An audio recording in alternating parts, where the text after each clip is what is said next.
बदी कभी अपनी असली शक्ल में सामने आने की जरूरत नहीं करती, बल्कि हमेशा किसी न किसी नेकी का लिबादा ओढ़ कर ही सामने आती है। हमारे मुआशरे में पैसे की हवस इखलाकी पस्ती के साथ साथ करप्शन, कत्ल गारत और बेहिसी की बुनियादी वजह बन चुकी है। ज़वाल की आखिरी हदों को छूते हुए इस मुआशरे की किस किस बात का रोना रोया जाए। हर रंग की जिल्लत इस मुआशरे के नसीब में लिख दी गई है। सेनेट के इलेक्शन में वोट बेचने के बदले असम्बली मेंबरान पैसे लेते तो आपने देख लिए हैं। बेहिसी, लूट खसूट, बदउनवानी, करप्शन, लाकानूनियत, सिफाकाना कत्ल और खवातीन की असमत दरी के वाकयात रोजाना की बुनियाद पर रुनुमा होते हैं। मगर ऐसा मुनफरिद वाकया जिसे सुनकर इंसान ये सोचने पर मजबूर हो जाता है कि हम किस तरह के मुआशरे में रह रहे हैं। आखिर क्या ये इंसानों के रहने के काबिल भी है या नहीं। अटक की तहसील पिंडी घेप में इंसानों के साथ दरिंदा सिफ्त लोग भी बसते हैं, जो बेहिस होने के साथ साथ शायद अल्लाह के अजाब से भी नहीं डरते। बोलने, सुनने, देखने और चलने की सलाहियत से महरूम सुनहरा बीबी इंसाफ की मुंतजर है। बेटी गुलजार बीबी का कोई सहारा नहीं है। मुल्जिमान ने आबाई जमीन भी छीन ली और घर का वाहिद कफील भी कत्ल कर दिया। अब ना रहने को छत रही, न जीने का कोई सहारा रहा। 2 महीने तक पुलिस ने FIR तक दर्ज नहीं की। सुनहरा बीबी और गुलजार बीबी धक्के खाती रहीं। साइलीन ने DP ऑफिस जाकर दरखास्त दी, कोई सुनवाई नहीं हुई। FIR भी मकामी सहाफियों की मुदाखलत से दर्ज हुई। नूर मोहम्मद, जो कि एक रिटायर्ड फौजी है, ने मेहनत की कमाई से चंद कनाल जमीन खरीद ली और अपनी बीवी और बेटी के साथ तहसील पिंडी घेप के गांव मलहुवाला में जिंदगी गुजार रहा था और इसकी जिंदगी का वाहिद सहारा उसकी जमीन थी। इंसानों की शक्ल में इस इलाके में मौजूद फहद महमूद उर्फ सेठू ने महबूब हुसैन, मुश्ताक अहमद, हिदायत और मोहम्मद जुबैर से गठजोड़ के साथ रिटायर्ड फौजी मकतूल नूर मोहम्मद को राजी किया कि वो अपनी जगह बेच दे और अपनी जमा पूंजी बैंक में जमा करा दे, ताकि माहाना 40,000 रुपए वसूल करके इसकी नाबीना और माजूर बीवी और नाबीना बेटी अपना गुजर बसर कर सकें। सादा लो देहाती नूर मोहम्मद मुल्जिमान के बहलावे में आ गया। मुल्जिमान ने नूर मोहम्मद की 150 कनाल से जायद आबाई जमीनें बेचकर बैंक में जमा कराने की बजाय 1 करोड़ 7 लाख से जायद की रकम हथिया ली और अपना जुर्म छुपाने के लिए नूर मोहम्मद को जहर देकर कत्ल कर दिया। गरीब खानदान ने इसे अल्लाह की रजा समझते हुए दफना दिया, लेकिन एक ऐनी शाहिद को शक गुजरा कि नूर मोहम्मद तबई मौत का शिकार नहीं हुआ है, बल्कि इसे मुल्जिम फहद महमूद उर्फ सेठू ने मशरूब के अंदर कुछ मिलाकर कत्ल किया। इस वाक़े की रूनुमा होने के बाद नूर मोहम्मद के भाई हाकिम खान ने खोड़ चौकी में रिपोर्ट दर्ज करवाने के लिए राब्ता किया, तो पुलिस ने FIR के अंदराज से इनकार कर दिया। मकामी नौजवान, सियासी और समाजी कारकुनान की तगोदो से कब्र कुशाई वहां पर की गई और पोस्टमार्टम भी किया गया, जिससे यह साबित हो गया कि मकतूल नूर मोहम्मद तबई मौत का शिकार नहीं हुआ। इसके बावजूद लवाकीन चौकी के चक्कर काटते रहे और पुलिस मामले को टालती रही। लवाकीन और अहले इलाका ने प्रेस क्लब फतेह जंग से राब्ता किया और खबरें टीम की मुदाखलत के बाद मुतासरा फैमिली की FIR जो है वो दर्ज हो सकी और तफ्तीश का आगाज हुआ। नौसरबाज गिरोह इलाके में पहले भी कई वारदातों में मुलविस रहा है। आज भी मुल्जिमान आजाद घूम रहे हैं। पुलिस और हुकूमत अंधी बीवी और बेटी को अभी तक ना तो इंसाफ दे सके हैं और ना ही लूटी हुई रकम, क्योंकि मुल्जिमान को सियासी पुष्पनाही हासिल है। इसी पर बात करने के लिए हमारे नुमाइंदा है यासिर महमूद, पिंडी घेप जिला अटक से। बहुत शुक्रिया यासिर। मुझे ये बताएगा कि आप गए हैं इस इलाके में, फॉलो किया आपने इस स्टोरी को, अभी क्या सूरत हाल है स्पेशली उस खानदान की, स्पेशली उन 2 खवातीन की जो कि माजूरी का शिकार हैं, किस तरीके से गुजर बसर हो रहा है उनका? जी बिल्कुल जी, ये एक दिल हिला देने वाला वाक़या रुनुमा हुआ है। नूर मोहम्मद एक फौजी रिटायर्ड बुजुर्ग थे, जिनकी बीवी भी नबीना थी और एक ही बेटी थी, वो भी नबीना थी। अपनी जिंदगी हंसी खुशी से बसर कर रहे थे, फिर अचानक उनकी खुशियों को नजर लग गई और एक फराडिया ग्रुप उनके गले आन पड़ा, जिसमें महबूब सीटू नामी एक फराडिया है जो धोखाधड़ी से लोगों को लूटते हैं। नूर मोहम्मद को कहा हमारा कुछ बेटे भी नहीं, ऐसे करो कि अपनी जमीन बेच दो और जो पैसे आएंगे जमीन के उनको आप बैंक में जमा करवा दो और आपको हर महीने 40,000 रुपए मिलते रहेंगे।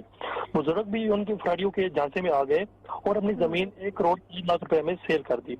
जो जमीन के पैसे थे अब उन्हें सेव भी करने थे, तो इस पे सेठू और महबूब ने कहा कि आप हमें ये पैसे दे दो, आप एक जंगल इलाके में रहते हो, हम ये आपके पैसे आपके बैंक में जमा करवा देंगे। अच्छा। बुजुर्ग जो थे सादा थे, उन्होंने कहा कि चलो यार ठीक है, आप ठीक कह रहे हैं, ये पैसे आप ले लो और मेरे मेहरबानी करके मेरी बेटी के नाम का अकाउंट ओपन करवा दो। और पैसे वो ले गई और उसके बाद दोबारा ना ही उन्होंने कॉल उठाई और ना ही राब्ता किया। और जब हमने पूरी تحقیق کی اس بات کی تو ہمیں پتہ چلا کہ سیٹو اور محبوب اس سے پہلے بھی کئی دیگر وارداتوں میں ملوث پائی جاتی ہے۔ اچھا، قتل تک نوبت پہنچی کیسے، مجھے یہ بتائیے گا یاسر؟ کیا مطالبہ کیا گیا نور محمد کی جانب سے کہ رقم جو ہے وہ واپس کی جائے؟ پھر نور محمد نے کیا کچھ اور لوگوں کو بھی بتایا؟ کسی کے اور کے علم میں یہ بات تھی؟ نہیں بالکل میڈم، بات ایسے ہے کہ جو نور محمد تھے وہ گاؤں سے بالکل سائڈ ایک جنگل کے ایریا میں رہتے تھے۔ اچھا، جو سیٹو اور محبوب ہے وہ ان کے دوست سے 3-4 مہینے سے ان کے گھر چکر لگا رہے تھے۔ اچھا۔ انہیں یہ معلوم تھا کہ جو نور محمد ہے ان کا کوئی بیٹا بھی نہیں ہے اور ان کے پیچھے بھی کوئی آنے والا نہیں ہے، تو اس لیے انہوں نے پوری گیم کھیلی ہے اور گیم کے ذریعے انہوں نے نور محمد کو زہر دے کے مار دیا۔ تو ابھی تک یہ کہا جا رہا ہے کہ ملزم پکڑے نہیں گئے، آخر کس کی پشت پناہی ہے ان کو؟ کون لوگ ان کو بچا رہے ہیں؟ کچھ پتا چل سکا ہے؟ نہ رقم واپس ملی ہے نہ ہی وہ لوگ پکڑے جا رہے ہیں؟ جی بالکل، ہماری اس حوالے سے ایچ آئی یو ٹیم تھانہ پنڈی گیٹ سے جب رابطہ ہوا تو جو ایچ آئی یو آفیسر ہیں انہوں نے کہا کہ جو ملزم ہے ان 5 میں سے 4 ملزمان نے اپنی عبوری ضمانتیں کروا رکھی ہیں اور ایک جو ہے وہ لاپتہ ہے۔ اچھا، اس طرح کی خبریں بھی آ رہی تھی کہ ملزمان جو ہے وہ قتل کا اقرار کر چکے ہیں، کوئی اقرار نامہ بھی موجود ہے؟ جی بالکل، جو سیٹو تھا اس نے قتل کا جو ہے ڈرامہ کیا تھا، اس نے اقرار کیا تھا اور باقاعدہ حلف جو دیا تھا اور یہاں پہ جگہ بھی منعقد کیا گیا تھا یہاں پہ گاؤں میں، اس نے خود کیا تھا کہ میں اس قتل میں ملوث تھا، میں نے جو پیسے لیے تھے وہ پیسے میں واپس ضرور کروں گا، اور اس نے ٹائم دیا تھا کہ اتنے دن کے بعد میں دوبارہ آؤں گا، میں آپ کو پیسے واپس دے دوں، مگر اس کے بعد دوبارہ وہ واپس گاؤں میں نہیں آیا۔ صحیح۔ یاسر، تو ملزمان تو پہلے بھی کہا جا رہا ہے کہ ان کا ایک ریکارڈ تھا پولیس کے پاس، وارداتوں میں ملوث تھے، تو آخر ان کو کھلا کیوں چھوڑا ہوا تھا؟ اس طرح کی وارداتیں کرنے کے لیے پکڑا کیوں نہیں گیا؟ جی میڈم، بات اس طرح ہے کہ جو ملزم ہے سیٹو، اس کے جو ریکارڈ ہم نے چیک کیا ہے تھانہ پنڈی گیٹ سے بھی، گاؤں کے لوگوں نے جو ہمیں بتایا ہے کہ وہ یہی کہہ رہے ہیں کہ اس کے بھی یہ زمینوں کے حوالے سے دھوکے بہت لوگوں سے کر چکا ہے۔ ٹھیک ہے، ہمارے ساتھ نور محمد کے بھائی حاکم خان جو ہیں وہ موجود تھے، انہوں نے ایک پیغام اپنا ریکارڈ کرایا ہے، میں چاہوں گی کہ وہ پیغام ہم اپنے ناظرین کے لیے سنا دیں اور اس کے بعد پھر بات کریں۔ اس زمینی بچت کر کے قتل کر دیتا گیا، حکومت کے التجا ہے کہ انصاف دیتا مجھے۔ جنرل باجوہ صاحب وہ فوجی ریٹائر تھا، اس کو انصاف دیا جائے، آپ کی مہربانی ہوگی۔ یہ نبینیاں بچی اور یہ بیوہ عورت نبینی ہے، ان کا کوئی سہارا نہیں ہے، اس لیے آپ مہربانی کریں کہ انصاف۔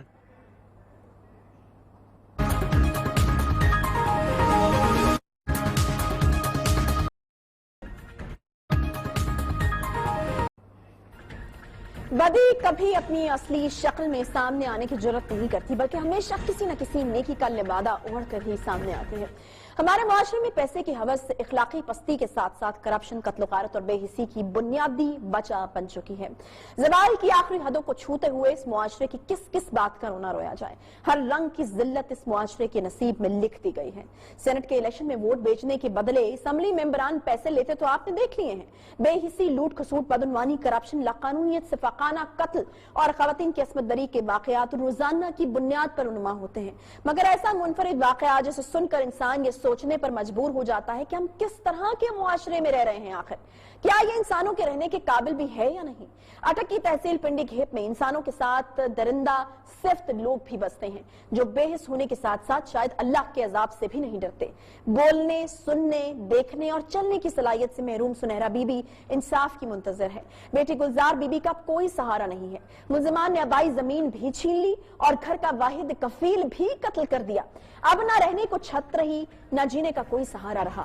2 مہینے تک پولیس نے ایف آئی آر تک درج نہیں کی۔ سنہرا بی بی اور گلزار بی بی دھکے کھاتی رہیں۔ سائلین نے ڈی پی آفس جا کے درخواست دی، کوئی سنوائی نہیں ہوئی۔ ایف آئی آر بھی مقامی صحافیوں کی مداخلت سے درج ہوئی۔ نور محمد جو کہ ایک ریٹائرڈ فوجی ہے نے محنت کی کمائی سے چند کنال زمین خرید لی اور اپنی بیوی اور بیٹی کے ساتھ تحصیل پنڈی گھیپ کے گاؤں ملہووالا میں زندگی گزار رہا تھا اور اس کی زندگی کا واحد سہارا اس کی زمین تھی۔ انسانوں کی شکل میں اس علاقے میں موجود فہد محمود عرف سیٹو نے محبوب حسین، مشتاق احمد، ہدایت اور محمد زبیر سے گٹھ جوڑ کے ساتھ ریٹائرڈ فوجی مقتول نور محمد کو راضی کیا کہ وہ اپنی جگہ بیچ دے اور اپنی جمع پونجی بینک میں جمع کرا دے تاکہ ماہانہ 40,000 روپے وصول کر کے اس کی نابینا اور معذور بیوی اور نابینا بیٹی اپنا گزر بسر کر سکیں۔ سادہ لو دیہاتی نور محمد ملزمان کے بہلاوے میں آ گیا۔ ملزمان نے نور محمد کی ایک 150 कनाल से जायद आबाई जमीनें बेचकर बैंक में जमा कराने की बजाय 1 करोड़ 7 लाख से जायद की रकम हथिया ली और अपना जुर्म छुपाने के लिए नूर मोहम्मद को जहर देकर कत्ल कर दिया। गरीब खानदान ने इसे अल्लाह की रजा समझते हुए दफना दिया, लेकिन एक ऐनी शाहिद को शक गुजरा कि नूर मोहम्मद तबई मौत का शिकार नहीं हुआ है, बल्कि इसे मुलजिम फहद महमूद उर्फ सिट्ठू ने मशरूब के अंदर कुछ मिलाकर कत्ल किया। इस वाक़े की रूनुमा होने के बाद नूर मोहम्मद के भाई हाकिम खान ने खोड़ चौकी में रिपोर्ट दर्ज करवाने के लिए राब्ता किया तो पुलिस ने FIR के अंदराज से इनकार कर दिया। मकामी नौजवान, सियासी और समाजी कारकुनान की तगोदो से कब्र कुशाई वहां पर की गई और पोस्टमार्टम भी किया गया, जिससे यह साबित हो गया कि मकतूल नूर मोहम्मद तबई मौत का शिकार नहीं हुआ। इसके बावजूद लवाकिन चौकी के चक्कर काटते रहे और पुलिस मामले को टालती रही। लवाकिन और अहले इलाका ने प्रेस क्लब फतेह जंग से राब्ता किया और खबरें टीम की मुदाखलत के बाद मुतासरा फैमिली की FIR जो है वो दर्ज हो सकी और तफ्तीश का आगाज हुआ। नौसरबाज गिरोह इलाके में पहले भी कई वारदातों में मुलविस रहा है। आज भी मुल्जिमान आजाद घूम रहे हैं। पुलिस और हुकूमत अंधी बीवी और बेटी को अभी तक ना तो इंसाफ दे सके हैं और ना ही